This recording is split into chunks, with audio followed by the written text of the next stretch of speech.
Welcome to the Trauma Therapist Podcast. My name is Guy McPherson.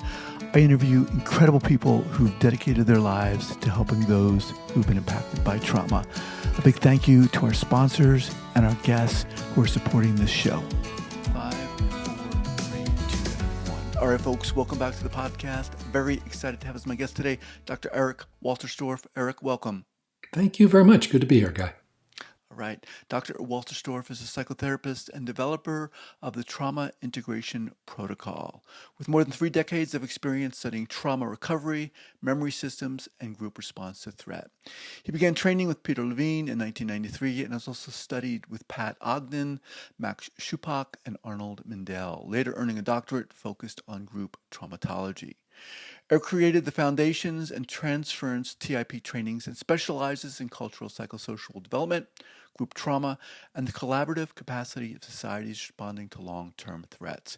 He's a founder and leader of Sovereignty First, working internationally across Europe, Asia, the Middle East, and Africa. All right, Eric, welcome. Before we get going, share with our listeners where you're from originally and where you are currently. Oh, well, I grew up in El Paso, Texas. And now I'm living in Boulder, Colorado. All right. All right. So let's start. How does all this start for you? Take us back. Okay. Well, I had a midlife crisis or early mid or whatever. I had one of those crises in my 30s. Some crisis. That's right. And I'm doing a lot of personal growth. I'm studying Rolfing, and my Rolfing teacher for that particular training was Peter Melchior at the Guild for Structural Integration. And Peter says, I think that you should meet with Peter Levine. And I was like, yes, sir. So I went off. I knew nothing, no background in psychology, no background in psychotherapy, no thought of it, no ambition for it. What were you doing for work at this time? I had been, I got a liberal arts degree and I was teaching music, composing music, writing music. And then I said, I need a change in my life. And I was getting Rolfed at the time. And Wayne, my Rolfer at the time, said, and I said, what should I do? I said to my Rolfer, lying on the table. And he said, let me see your hand. And he picks up my hand and he said, I think you'd be a good Rolfer. And I was just so lost at this turning point in my life. I said, well, that sounds good.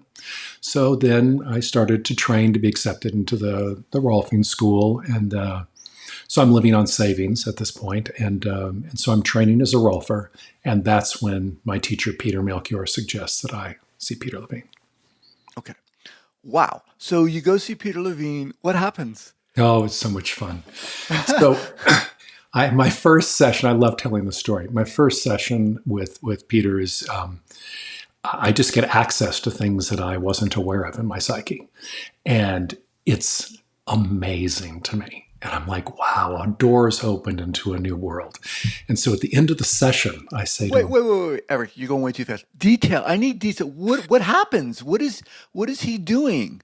It was very Peter's specialty. He works with many more things, but his specialty is single event shock traumas, and specifically how to access dissociative traumatic states that tend not to present, right? So his beauty's in finding what's not there, and then creating the conditions so these little tiny nibbles grow up into and kind of emerge from the psyche. So he was doing that with me, and I ended up having so many sessions with him, I can't pull it apart in this session, but he had me do something as simple as, aha, do you feel that movement in your neck? Yes. Well, before it happens, why don't you just sort of pay attention to what happens before it moves and see if you can just not move it. And then I'm flooded with anxiety. Wow. A branch cracked outside, and I thought it was a gunshot. I was in such an altered state, and so anyways, it was a nice, juicy, somatic experiencing session from the master of the masters of that, right? So you worked for him for Well, you're right. I was hooked. So he became my therapist and my teacher and my supervisor for the next 3 years. Wow. And that sort of led me also into then studying Hakomi body work with Pat Ogden, right, which is sensory motor psychotherapy now. And then I got more interested in group dynamics and transference, and that took me to Arnie Mindell and Max Schupbach's world work. Arnie was the developer of process work. We lost Arnie last year. And then I got more and more excited about these group dynamics, but in cultures. And that led me to getting my PhD. And one of the people I committed was Jim Grigsby, who works with memory systems. And I'm working with group transference and how things are transferred across generations, mass traumas. And but the key with that affected psychotherapy was just transference, and how we can be triggered in 50 different ways, and according to the trigger, our mind just pulls up a set of screens from the past, and that's how we begin to interpret the present. Okay. I want to get there, but just taking a step back, when you were working with Peter in those different kind of capacities, at what point did you say, and how did this come about that you said, this is what I want to do? This is what I want to study. Well, to go back to my little story there, the first time at the end of the session, I'm sitting there with Peter. He offers me a glass of water, and he says, "Do you have any questions?" And I said, "This is amazing. How does this work?" And he opens his mouth to answer, and I said, "Don't stop. I'm afraid it's magic, and if you tell me it won't happen again." And he laughed and he said, "It's repeatable. It's not a problem." And so I just wanted to learn more. And so then I became one of 16 people in the last 30 years to read his dissertation. And I guess the last 50 years now. It's a bit of a slog. And went to classes with him, did trades, got sessions from him, from people he had trained, became a real protege.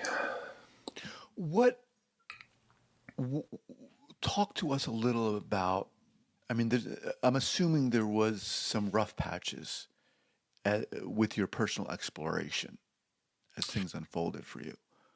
Yeah. I came in with I came into the field with a lot of interest and excitement. And yeah, sure. When I unpacked my history more and more, I had, it's kind of boring, but I had a lot of high-speed accidents. I had a tonsillectomy when I was when I was 6. And my mind had kind of created a trauma structure around that. I was a bit in the oldest child, a bit in the caretaker role. So I would take that anxiety plus kind of compulsions to help, and that created kind of a particular mix for me. And when I began to realize, it's funny because this is the main kind of theme of this transference, countertransference training that this our next one starts in October. My daughter was just a year old at the time, and I'm beginning to realize all of these kind of compulsions inside myself. And then what I thought was, I want to see if I can open faster than I shut my daughter down. And I was such a caretaker that I couldn't say, "Oh, I need this." Right? I was like, but I'll do this work for my daughter. And I was 2 or 3 years into the work before enough of those compensations kind of opened up. And I was like, wow, I could really use some help for me. But the whole time I knew that my compulsions were affecting all of my relationships, and that really troubled me. So that's probably my entrance into the idea of countertransference, that yes, my clients are going to come in with their transferences, but whatever I bring, I'm affecting every single session with every client, and I have more power in the relationship. So arguably the best way I could help my clients is by working on what drives my countertransference. Okay, so I was going to ask, what was the impetus for this interest in transference, and remind our audience what transference is. What is countertransference? So, so transference, projection, projective identification. There's a whole class of terms that are related to this single phenomenon, which is that we don't actually see the person in front of us. We don't see the situation in front of us. There's too much data. Our brain couldn't process it. What we do is we take some cues and we bring up an approximation from our past. And then we say, this is my best guess. And so we take a guess. I say something, or I stand in a way, or I do something based on my best guess. And then I see how you or the environment responds. And then I adjust my thinking and adjust, and gradually we move toward rapport. And we get to know each other as individuals over time. But it begins with I see you initially and I see your glasses and I think, oh, who are the people in my life? And then I guess kind of at their personality, at their vibe. And I'm like, okay, I'm going to interact with Guy as if he has that personality and vibe. I don't know enough about you to know that, but I run with that as a first guess. So that's my projection. And we're doing it in little ways like this all the time. And it's just that's how we first meet people as we get to know them. It's normal. But when we've had a lot of trauma, or we've had sort of a mismatched childhood that doesn't match where we are, maybe we're from a different culture, maybe we've had a lot of trauma, or maybe the life circumstances have changed and we've moved from one place to another. There could be any number of reasons. But our projections don't match. And of course, in the case of long-term relational traumas, where we get the greatest distortions around that. And then I start to look at you, and then are you a person who's safe or a person who's dangerous, or can I even tell the difference? And then relating becomes very complicated, trust becomes complicated, boundaries become difficult, and relationship becomes much more of a struggle rather than something that we can relax into and take pleasure into and explore the world. So your interest, is it fair to say, is the interaction between the transference and countertransference, and what happens because of that? Now, what you described is a template, a paradigm. Is it safe to say that different people from different experiences, maybe with different levels of vulnerability and authenticity, experience this differently or operate differently? Oh, In other yes. words, yeah. Oh, yes. Oh, yes. Very much so. I'm thinking of in your introduction when you say who we are is more important than what we know. Well, I think we need both. I think we need good tools, and the field is growing and we're gaining tools. But I couldn't agree more that it's of prime importance when working with relationship and transference and countertransference, who we are. And that's kind of what I mean by the term permission space. What do we allow in an interaction? What subjects are off limits? Which ones will I just kind of ignore, steer you away from? Which ones do I want to draw you into? Which ones do I add intensity or some emotional tone to? So I'm completely shaping you all the time, and you're shaping me the whole time. And to go back to your thing, when the client does it, we call it transference. When the therapist does it, we call it countertransference. That's it. It's the same thing. So talk to us about this, what is this, a course, a training? What's it called? Yeah, it's called TIP Transference Training. We start with 5 days in person, and then there's 5 months where we have 2-hour meetings every couple of weeks by Zoom to support people and doing trades and getting, case modality consultation and practice with each other over the next half year. And really in the training, there's 3 things we do in the training. we've got some, I think they're really fun exercises that can reveal to us our countertransference. And so we do these exercises where we're working with somebody, but then we say, what if this thing comes up? And then we notice how the therapist is triggered. And they could be triggered by relational dynamics, by a particular theme or subject, by a person's kind of attachment style, whatever it is. And we notice, how do we react to that? Do we have space where we're calm and we can flow with that? Or if you start acting one way, do I automatically start acting another way that's coming from my unconscious? And I don't even know it. And we're always doing that. It's not like we're going to get rid of it. But if we learn the boundaries of our permission space, then we sort of know what the boundaries of competence are for our unconscious. Okay. Yeah. Say that again. Yeah. And So define permission space again. Okay. So permission space is when we're interacting, what subjects, what things can be explored, what emotions, what movements, what can happen in our relationship as we're working together. So you're talking from the therapist's perspective. Yes. Okay. So okay, let's pretend I'm the therapist and you're the client, and you've got 6 things you would like to kind of work on, and they're connected to other things. You've got senses of other things, and you start to bring those subjects up, and you'll name 5 or 10 things when we're sort of doing an exploratory kind of first conversations. And I'll respond to some of those, and I just kind of won't respond to other ones, and I'll be drawn to other ones.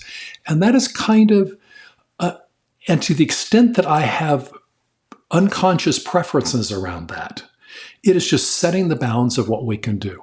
May I give you a very dramatic example of this? Yeah, please. This is it. Yeah, love it. A wonderful thing started to happen in the 1980s in the United States. We had this explosion of people talking about domestic violence and child abuse, right? It wasn't, we don't talk about that, which is kind of what it was up until the 70s. Or we're going to work with it as, metaphor or dreams, or, it's like, no, we've got this problem. And so there was an embrace of, look at all of these victims who haven't been seen. It's great. Look at all these survivors who haven't been seen. And how do we empower those people? And how can we help them as therapists? And so which is great. And it's been a wonderful thing for the last 30, 40 years, where we've, I would say, sort of increased the permission space, right? As a field where all of a sudden actual domestic violence, actual child abuse is rape more broadly in the society, things like this are, yes, we can, there is space for us to work with this now in the field, right? But in doing that, we threw away the lessons that we had learned in 40 years of family therapy, which is that in systems, you've got bystanders and perpetrators as well as victims and saviors. And so we're saying we're going to work with 2 of the 4, and we're going to lock those other 2 roles out of the door. We're going to make this a safe space. This is my therapy space, is for it to help for caretakers and to help you to be strong, and for victims to help the victims to heal and become, strong and fluid. But we're going to block out the bad. But of course, when we have traumatic memories, we don't simply remember the victim and the perpetrator, the victim and the savior role. We're using empathy at the time of the trauma to try to imagine, what is the perpetrator thinking or feeling right now? Because if I knew that, I could predict their behavior. I could figure out maybe what to do. Why are these other people or this other person not helping? So what's happening? So we've got Johnny, who's 10 years old, and he's in the kitchen, and it's a repeated scene, and his father's drunk and his father's beating him. So what is he doing? It's not just that he's being a victim and that's the memory. He is trying to imagine what his father is thinking. what is his father thinking? Why is his father doing this? Because if he knew this, maybe he could interrupt his father's behavior. If he could just say or do the right thing. He knows mom is in the house. Why isn't mom coming in the room and stopping this? And he's trying to imagine. So he's using this theory of mind, this empathetic capacity. And it can be completely wrong. It could be that, his mom has her headphones in, which she always does, and she doesn't hear. Or it could be that his mom is standing outside the door, just gnashing her teeth and wanting to go in, but doesn't dare because she's afraid. Who knows what it is? He's going to imagine something. So his imagined inner states of the perpetrator and of the bystander exist as part of his memory. So we remember the scene of the crime. We don't remember our role. We remember the scene. So if we're doing therapy and the savior is allowed and the victim's allowed, and we're going to work with that all the time, we've opened up this place in the psyche. We're doing all this healing, but we've got two roles of the bystander and perpetrator, and they're not allowed in therapy. And so our unconscious goes out and looks for it now. So think about how many times in our life, it's all through our field. Somebody has a better and better relationship with their therapist, and they become ever more dissatisfied with their spouse. Well, it's because in the permission space of therapy, there's no room for the bystander. There's the person who does nothing. There's no room for the perpetrator, the person who's making the assault. And so the person's unconscious goes out and they try to recruit people. Like they've got people in a play. I need somebody to play this. And who's number one on the list? Your spouse. Could be your kids, your parents, could be a sibling, could be a friend, could be somebody at work. Spouse or romantic partner usually gets the role though. And now this person's having a split experience. Therapy becomes better and better, and their home life gets worse and worse. This should be horrifying. Yeah, it's... Pat Ogden said a wonderful thing to me when I was training with her. And she said, you don't judge the effectiveness of therapy by what happens in the session. You judge it by how the person's life changes outside of the session. Yeah, that's right.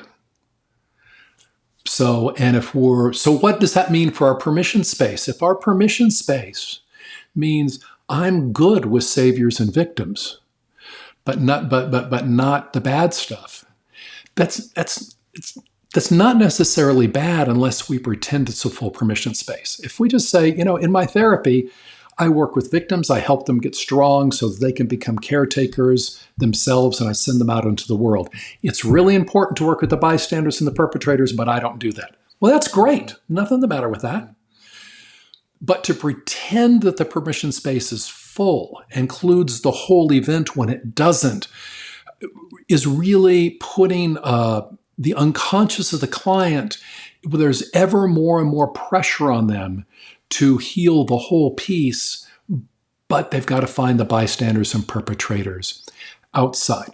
The other thing to do, of course, is to get comfortable holding the bystander role and the perpetrator role as a therapist, and to learn how to work with negative transference. Can we hold a container that is connected and co-regulating and safe, in which I, as the therapist, can be the perpetrator, I can be the bystander, and I can accept those projections on me while staying in relationship and giving then a space for the client to begin to integrate those parts of their own psyche, which, if they don't have a lot of support and a lot of permission, they're not going to want to do it. I mean, why? It's bad enough this happened to me, and now I have to integrate this role, the perpetrator that's stuck inside my psyche. I feel like I'm being violated again. Well, but it's there. So right. To actually be free of it is to integrate it. So we've got this permission space, and is it fair to say that the capacity, the fluidity, the strength of the permission space is determined by the therapist's level of awareness, development, authenticity, vulnerability, willingness to the degree to which they've done the inner work.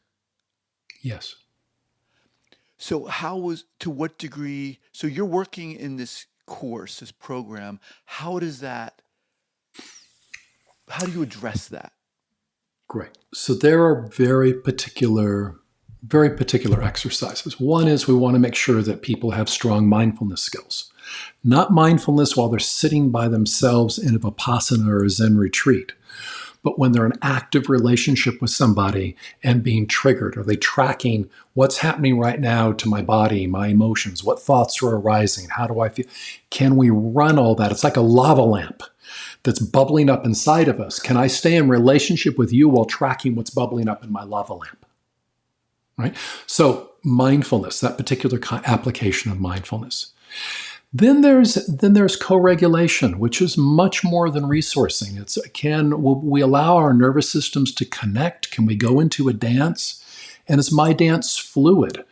If I'm a therapist and I always have to be the calming presence, what if the client needs to have the experience of they're excited and in sympathetic activation, and what they kind of need to learn from their childhood is how to drag me out of a calm state, or how to drag me, to use the polyvagal language.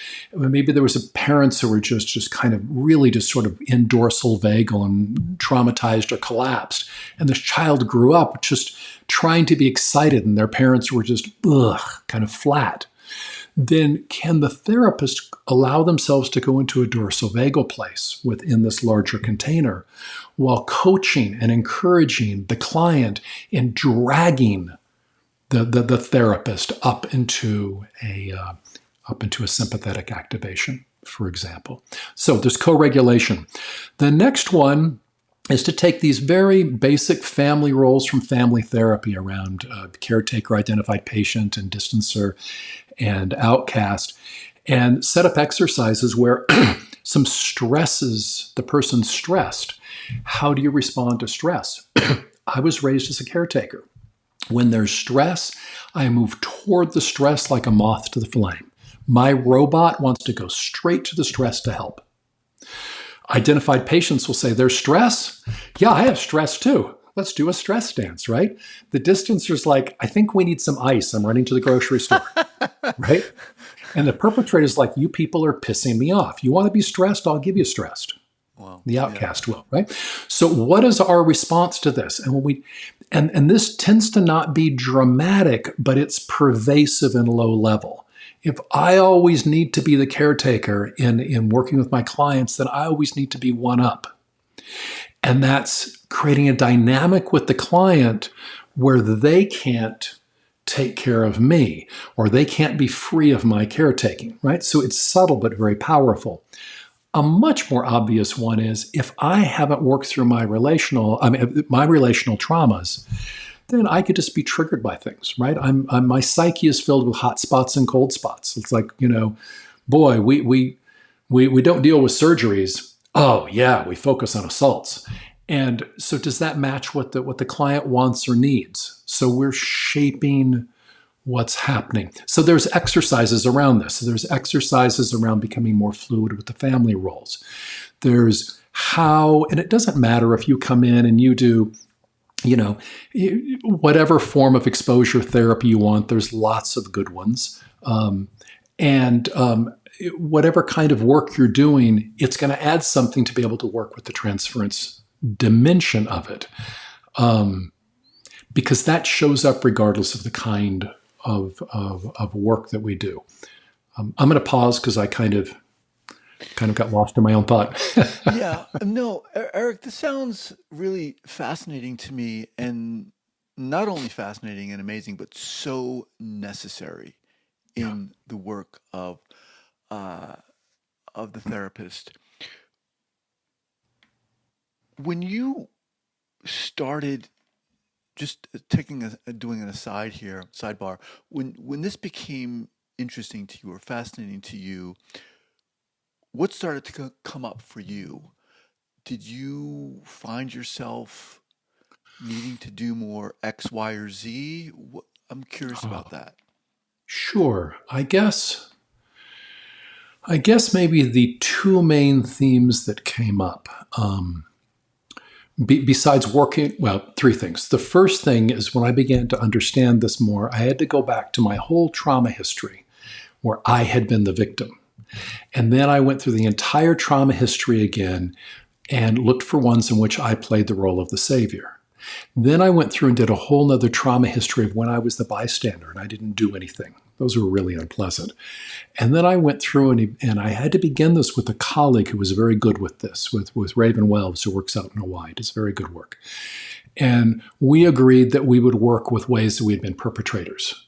Because there felt like there was so little permission space in the field, who could I even talk about this with before I'm going to be seen as like a bad person? And so Raven and I created a permission space between the two of us where we could share when we were the perpetrator and find a way to connect with another human being and then begin to integrate those. So one process is I had to go through the other post-traumatic roles. So that was very big for me. That was the first thing. The second thing was, again, this compulsive, low level, whenever stressed, going into the caretaker role. I wouldn't want to feel my own anxiety with somebody else, so I would disconnect from it. And I had to learn how to feel my own anxiety and how can I use that in the service of the client, as well as in my life, of course.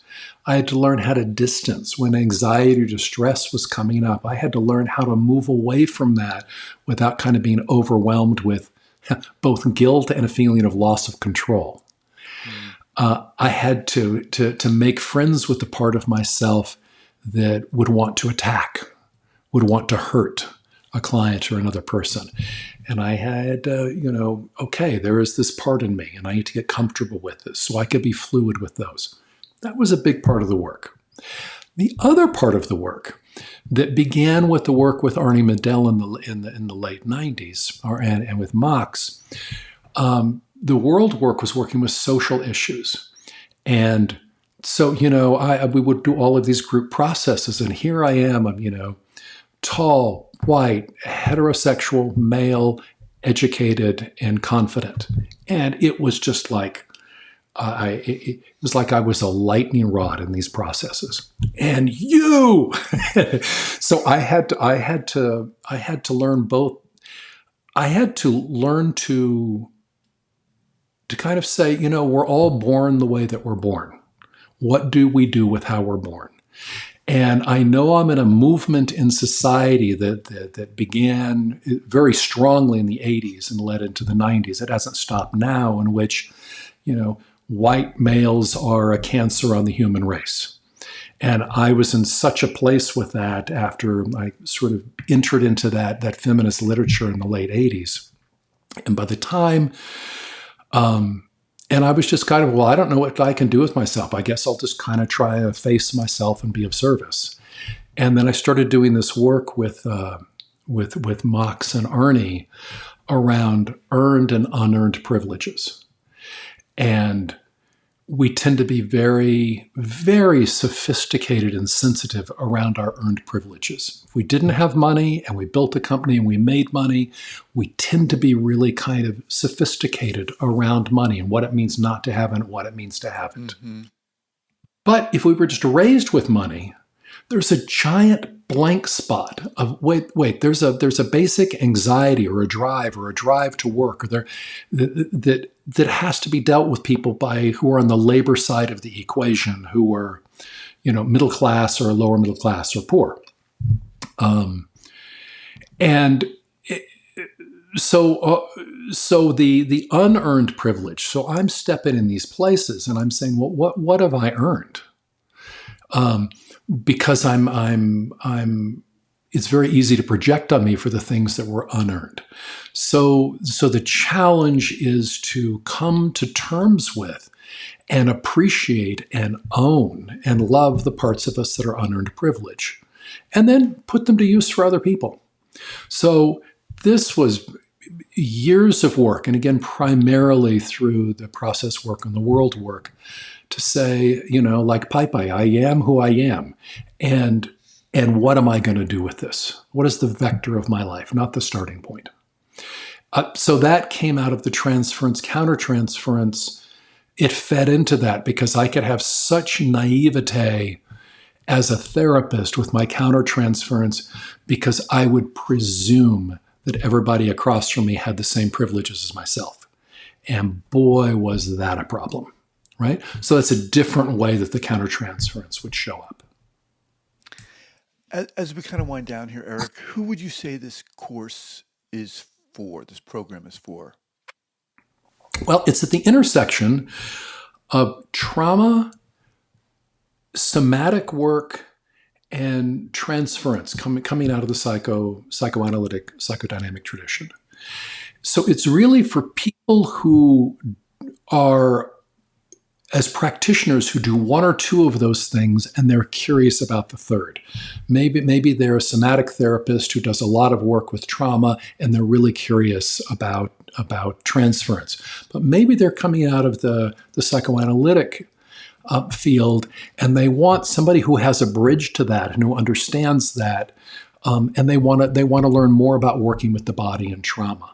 So it's really where those three interact. And it doesn't matter if you've worked with trauma, again, which of the many different competing modalities there are right now, because we're in a time of variation and experimentation. So, but there's a real gap around the transference work if you're not in the psychodynamic, psychoanalytic traditions. Yeah, I would agree. I mean, when you started talking and shared what you wanted to share on this podcast, it was very intriguing to me and exciting to me, because not only do I think this topic isn't talked about that much, just as you said, but it is so. It just feels to me to be the work and the excitement of the therapeutic process. I love it. Yeah. So I'm really excited sincerely, I'm really excited about this topic and looking forward to getting this out there. So how do people learn more about you and this program? Go to Trauma Integration Protocol. It's a lot of letters. That's why we call it TIP. traumaintegrationprotocol.com. And we're building a community, and we offer trainings in both a way to work with single event traumas, and I've got a book there that has protocols, but then the TIP transference training, and there's a description of that training, and we've also, of course, got a YouTube channel. And if you have any questions or anything, we've got email addresses on there. Just reach out. I'd be happy to have a conversation with anybody, a series of conversations. Okay. We'll have all that linked up here at the show notes page at the traumatherapistpodcast.com. Eric, awesome. Love it. Really love to have you back, because I really appreciate and love what you're doing. Thank you for being here. Thank you so much, Guy. All right. Take care.